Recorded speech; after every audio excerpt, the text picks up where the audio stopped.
कृष्ण ही हैं जो आज आवश्यक हैं। कृष्ण है सामाजिक आंदोलन, कृष्ण है राजनीतिक आंदोलन और कृष्ण है आध्यात्मिक आंदोलन। मेरी व्यथा ये है कि आज के भारत का समाज जो है वो जाति व्यवस्था में बटा हुआ है। आज हम जाति पूछते हैं लोगों की, है ना। इससे युवा आज का दूर रहे, ये घातक है, ये कैंसर है। क्योंकि पावर जब आ जाती है तो उस पावर का दुरुपयोग करना एक मानव दुर्गुण है। लेकिन विगत में जो गलतियां हुई हैं, उन्हीं गलतियों को दोहराकर, अलग ढंग से दोहराकर आप सकारात्मक भविष्य नहीं बना सकते। नमस्कार। श्री कृष्ण का सम्मोहन हजारों साल से लोगों को अपनी ओर खींच रहा है। इंसान को हर तरह की चुनौतियों से लड़ने और कर्म करने की प्रेरणा दे रहा है, जीवन जीने का सलीका सिखा रहा है। पूरी दुनिया कृष्णमय है। ऐसे में ये समझना जरूरी है कि आखिर हमारे लिए श्री कृष्ण जरूरी क्यों है, हमारे समाज के लिए श्री कृष्ण तत्व कितना जरूरी है। इस मुद्दे पर बातचीत के लिए हमारे साथ हैं महाभारत सीरियल में श्री कृष्ण की भूमिका निभाने वाले नीतीश भारद्वाज जी, लोकसभा सदस्य भी रह चुके हैं। नीतीश साहब, आपका न्यूज़ 24 में बहुत बहुत स्वागत है। तो सबसे पहले नीतीश भारद्वाज जी से ये जानने की कोशिश करते हैं, समझने की कोशिश करते हैं कि हमारे समाज में, हमारे सामाजिक ताने बाने में आज श्री कृष्ण कितने ज़रूरी हैं, उनकी कितनी ज़रूरत है। नीतीश जी नमस्कार। आपके सारे दर्शकों को मेरा नमस्कार। कृष्ण ही हैं जो आज आवश्यक हैं, लेकिन उसके पहले हमको यह समझना होगा कृष्ण हैं क्या। क्या है कृष्ण? जो मैं समझा हूं, कृष्ण है सामाजिक आंदोलन, कृष्ण है राजनीतिक आंदोलन और कृष्ण है आध्यात्मिक आंदोलन। आज हमको इन तीनों आंदोलनों की आवश्यकता है। जहां पर भारत खड़ा है आज और जहां पूरा विश्व खड़ा है, वहां धर्म की परिभाषा आज के परिप्रेक्ष्य में क्या होनी चाहिए, यह हमको केवल कृष्ण से मार्गदर्शन मिल सकता है। सामाजिक आंदोलन कैसे हैं, मैं अगर एक लाइन में कहूं तो सारे जाति भेदों को, वर्ण भेदों को मिटाकर स्किल डेवलपमेंट, किसकी क्या खासियत है, कौन सा व्यक्ति, वो भले ही किसी धर्म, जाति, संप्रदाय, वर्ण का हो, उसकी खासियत क्या है, उसको काम क्या आता है, कितना अच्छा आता है, इसके आधार पर नीतियां बनाना और समाज में उस रूप में उस व्यक्ति को देखना, ये आज के लिए मैं समझता हूं सामाजिक नया आंदोलन होना चाहिए। वरना 80 वर्षों में भारत को, इस समाज को हमने जाति व्यवस्था में और जातिवाद में और भेदभाव में बांट दिया है। ये अगर नहीं खत्म होगा तो हम कहीं नहीं जा सकते आगे। एक नंबर, राजनीतिक आंदोलन। राजनीतिक आंदोलन क्या है? कृष्ण ने क्या किया? मथुरा का त्याग किया। क्यों किया? क्योंकि जरासंध चाहते थे एक छत्र साम्राज्य बनाना। एक छत्र साम्राज्यवाद के प्रतीक थे जरासंध और गणराज्य व्यवस्था के प्रतीक थे श्री कृष्ण। वो मथुरा से हट गए, 4 कदम पीछे गए, भगौड़ा कहलाए, रणछोड़दास कहलाए, उन्हें स्वीकार था। ये सारे उनके ऊपर जो दोषारोपण हुए उनके स्वीकार थे। लेकिन द्वारिका में जाकर एक एक्सपोर्ट ओरिएंटेड एक राज्य का निर्माण किया, जहां गणराज्य व्यवस्था का निर्माण किया, सुधर्मा नाम की लोकसभा को वहां स्थापित किया और एक्सपोर्ट के माध्यम से आखाती प्रदेशों के जो देश हैं, वहां द्वारिका ने बहुत सारे एक्सपोर्ट्स किए और एक नवीन शक्ति और ऊर्जा लेकर वो धर्म स्थापना की ओर चल दिए। आज जिस प्रकार से कुछ पाश्चिमात्य देश कमर्शियल, जिसको मैं कहूंगा एक तरह से अपने आप को स्थापित करना चाह रहे हैं, अपना वर्चस्व, कमर्शियल, कॉमर्स का वर्चस्व स्थापित करना चाह रहे हैं, उसमें भारत को भी दबाया जा रहा है। हमको चाहिए कि द्वारिका की तरह हम स्वावलंबन के आधार पर चलें। हमारी जो व्यवस्था है, अब हमारी जितनी जनता है 140 करोड़ की, ये अपने आप में पर्याप्त है, लेकिन इसमें से मार्ग ढूंढते हुए इस प्रकार की एक एक्सपोर्ट ओरिएंटेड इकोनॉमी बनाएं, दूसरे देशों की ओर देखें और हम स्वावलंबी हो जाएं। ये आज हम कृष्ण से सीख ले सकते हैं। आध्यात्मिक सीख क्या होनी चाहिए? धर्म की नई परिभाषा क्या हो? धर्म की परिभाषा हिंदू मुस्लिम वगैरह ना हो। Live and let live. हर किसी को सनातन संस्कृति इस देश की है, इस देश की, इस माटी की सभ्यता और संस्कृति को, यहां की परंपराओं को, संस्कारों को और यहां के अध्यात्म को बचाने का और यहां के विज्ञान को बचाने का हमारा हक है, अधिकार है। श्री और कृष्ण जो ने भी अधिकारों का हनन करेगा उससे लड़ना होगा। यह नया कुरुक्षेत्र है। जैसा कि आपने कहा कि ये नया कुरुक्षेत्र है, श्री कृष्ण ने लोक कल्याण को सबसे ऊपर रखा। अब जो मेरा सवाल है कि आज की तारीख में हमारे देश के राजनेताओं को, राजनीति को श्री कृष्ण से क्या सीख लेनी चाहिए? किस तरह उनसे प्रेरणा लेते हुए आगे बढ़ना चाहिए जिससे मौजूदा चुनौतियों से निपटा जा सके? तो लोक कल्याण और पिछड़े वर्गों को आगे लाने के लिए जितने प्रयास अब हो रहे हैं, इतने प्रयास पहले कभी नहीं हुए। वनवासी क्षेत्रों के जो लोग हैं उनको यहां के पहली की सरकारों ने म्यूजियमाइज कर दिया था।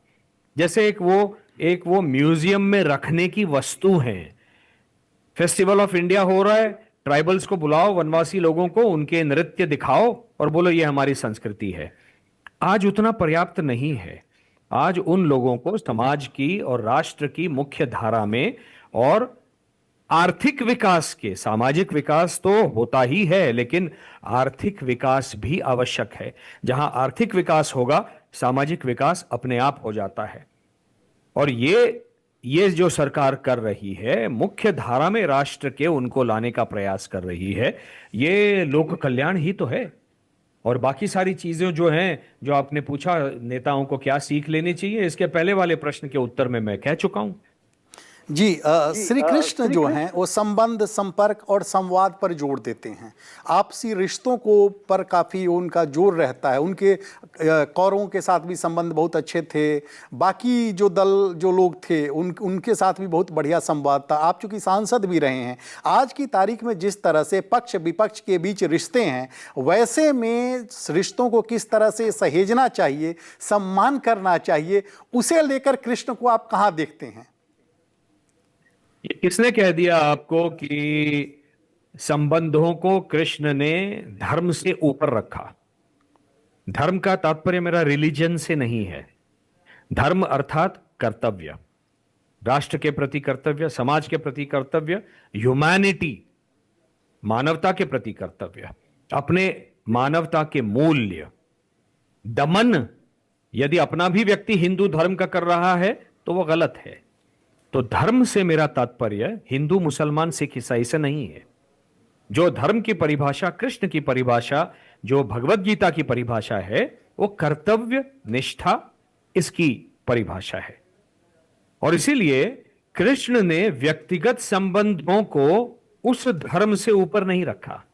इसीलिए तो मामा कंस का वध किया और इसीलिए समझाया भगवत गीता के माध्यम से अर्जुन को कि ये जितने सारे तुम्हारे चाचे, काका, भतीजे, जितने भाई बंद सारे जो खड़े हैं, उनको उस रूप में संबंधों में मत देखो। ये अधर्म के पक्ष में खड़े हैं और धर्म का विनाश करने के लिए खड़े हैं। इस दृष्टिकोण से इनको देखो। इसीलिए व्यक्तिगत संबंधों को राष्ट्र निष्ठा और राष्ट्र के प्रति जो कर्तव्य है उसके ऊपर कभी कृष्ण ने नहीं रखा है। वही धर्म है और वो धर्म सर्वोपरि है।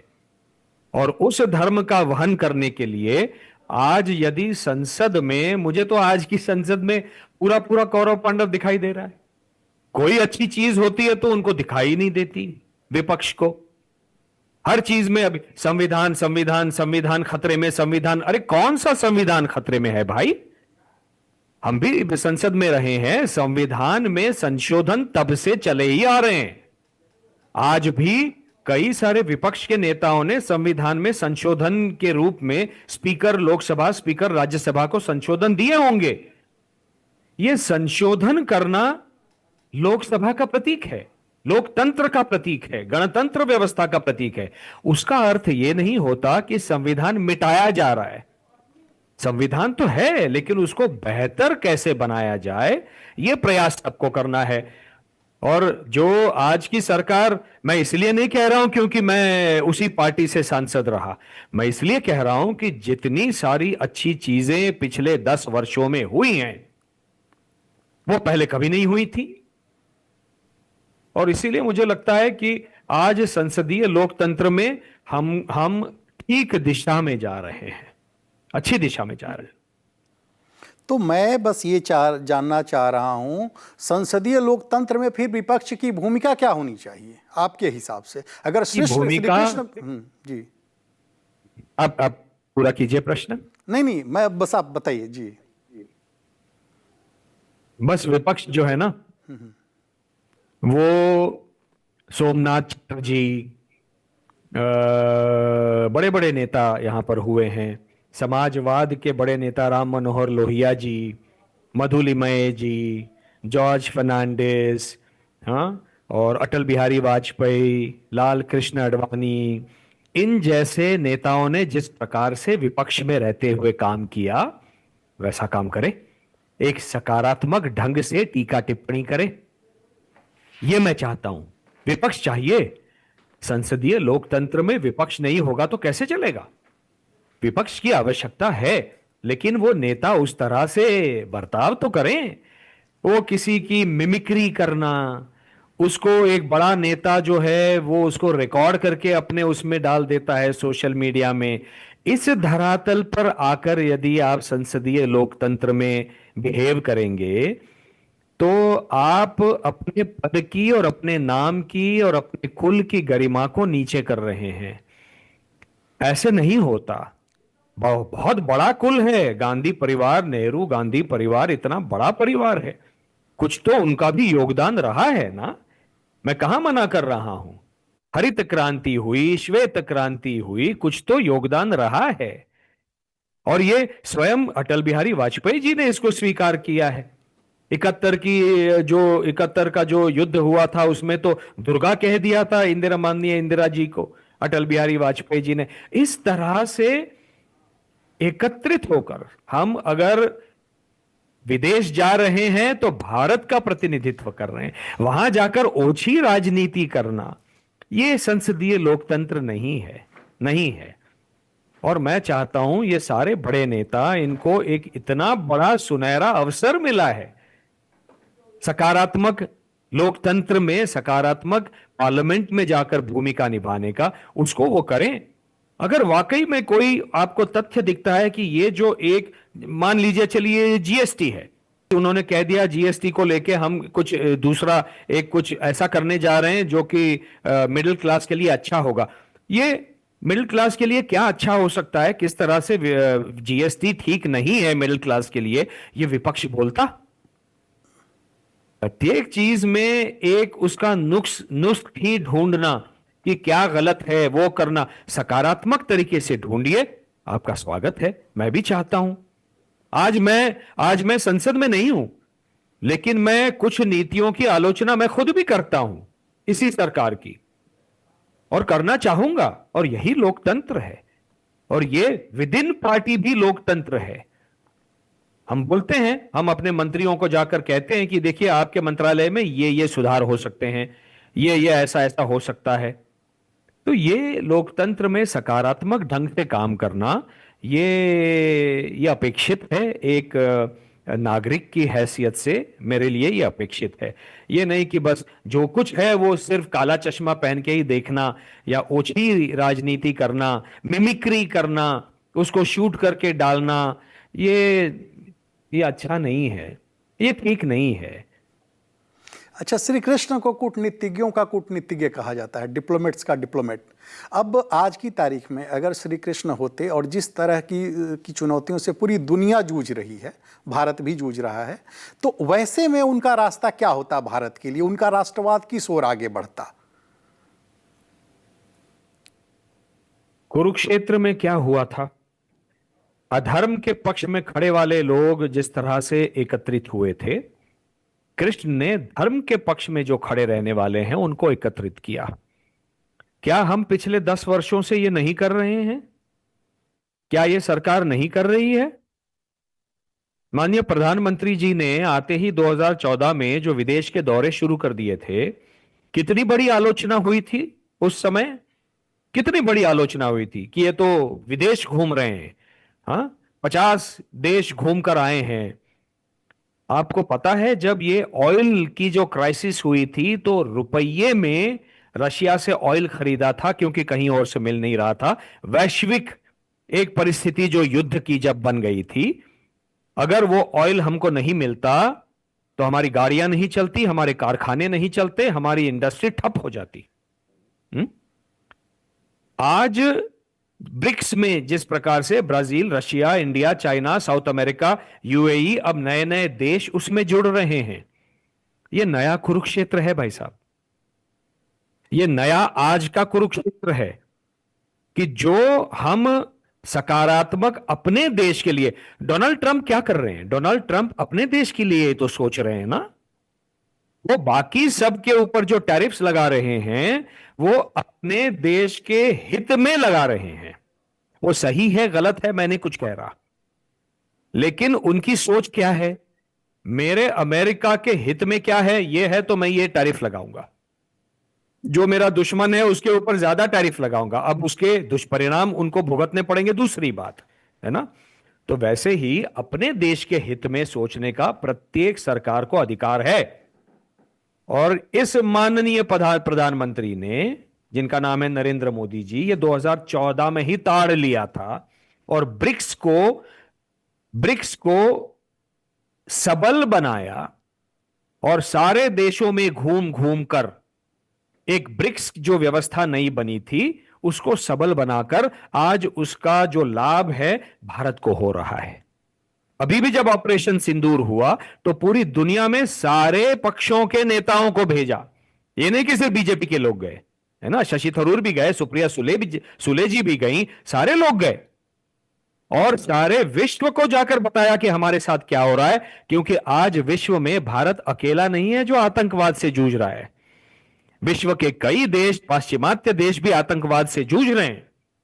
और इसीलिए हम जो 80 वर्षों से सफर कर रहे हैं, जो पीड़ित हैं, हमारी पीड़ा ये है, ये पूरे विश्व को बताया। ये इतना पूरे विश्व को जाकर अपने आप से एक संबंध, परिपक्वता के साथ में संबंध स्थापित करना, ये तो मैं पहली बार देख रहा हूं। हाँ, माननीय इंदिरा जी ने निक्सन को कह दिया था, मैं सराहना करता हूं। हम भी बच्चे थे तब जब हमने ब्लैक एंड व्हाइट टीवी पे देखा और उन्होंने एकदम खंबीर होकर एकदम कह दिया माननीय निक्सन जी से कि यह नहीं होगा, भारत के लिए सोचना मेरा धर्म है, मेरा कर्तव्य है। अरे हम तो मतलब बिल्कुल चरण छूने को तैयार हो गए थे उनके, है ना। इस तरह से गंभीरता से, सबलता से खड़ा रहना, ये पूरे पूरे देश को एक ऊर्जा देता है और ये सरकार ये कर रही है। आज का जो कुरुक्षेत्र है वो ये कुरुक्षेत्र है। या तो वो कॉमर्स की वॉर है या टेररिज्म की वॉर है। और इन दोनों वॉर्स में, दोनों युद्धों में भारत का जो रोल है पिछले 10 सालों में वो बहुत अच्छा और सकारात्मक रहा है, प्रोएक्टिव रहा है, विजनरी रहा है, ऐसा मेरा मानना है। दुनिया में सबसे अधिक युवा भारत में हैं। और आखिर में ये आखिरी सवाल है और इसके जरिए ये चाहेंगे हम कि किसी एक श्लोक के जरिए ऐसा अगर आप संदेश दें जो कृष्ण के जीवन से प्रेरणा लेते हुए आगे बढ़ें और भारत दुनिया की सबसे बड़ी महाशक्ति बने, तो कौन सा श्लोक होगा जिससे प्रेरणा लें आज के युवा, जो भारत को कहते हैं ना 2047 का पीएम ने भी लक्ष्य रखा है विकसित भारत बनाने का। तो युवाओं को किस श्री कृष्ण के श्लोक से एक दो श्लोक अगर बताएं जिसके जरिए उनको प्रेरणा लेनी चाहिए। आज के भारत को मैं जो देखता हूं, मेरी व्यथा ये है कि आज के भारत का समाज जो है वो जाति व्यवस्था में बटा हुआ है। आज हम जाति पूछते हैं लोगों की, है ना। इससे युवा आज का दूर रहे, ये घातक है, ये कैंसर है। इससे उबरना होगा, इससे ऊपर उठना होगा। कृष्ण ने कहा है, जाति के ऊपर कुछ नहीं कहा, क्योंकि जाति व्यवस्था तो बाद में बनी। भगवत गीता जब बोली थी भगवान श्री कृष्ण ने, उन्होंने बड़ा क्लियरली बता दिया था, चातुर्वर्ण्यम मया सृष्टम गुण कर्म विभागशः। 4 वर्णों की स्थापना मैंने की, किस आधार पर? गुण और कर्म के आधार पर। मुझ में क्या गुण हैं और उन गुणों के आधार पर मैंने अपना क्या कर्म चुना है। अगर मैं, पता चला, ब्राह्मण परिवार में जन्मा हूं, लेकिन मेरे गुण ऐसे हैं कि मैंने कर्म चुना है आर्मी नेवी एयरफोर्स में जाने का, तो मेरा वर्ण हो जाएगा क्षत्रिय। लेकिन वो वर्ण व्यक्तिगत जीवन के लिए है, समाज के लिए और राष्ट्र के लिए नहीं है। ये जिस दिन अपना युवा समझ लेगा और अपने स्किल्स को डेवलप करेगा,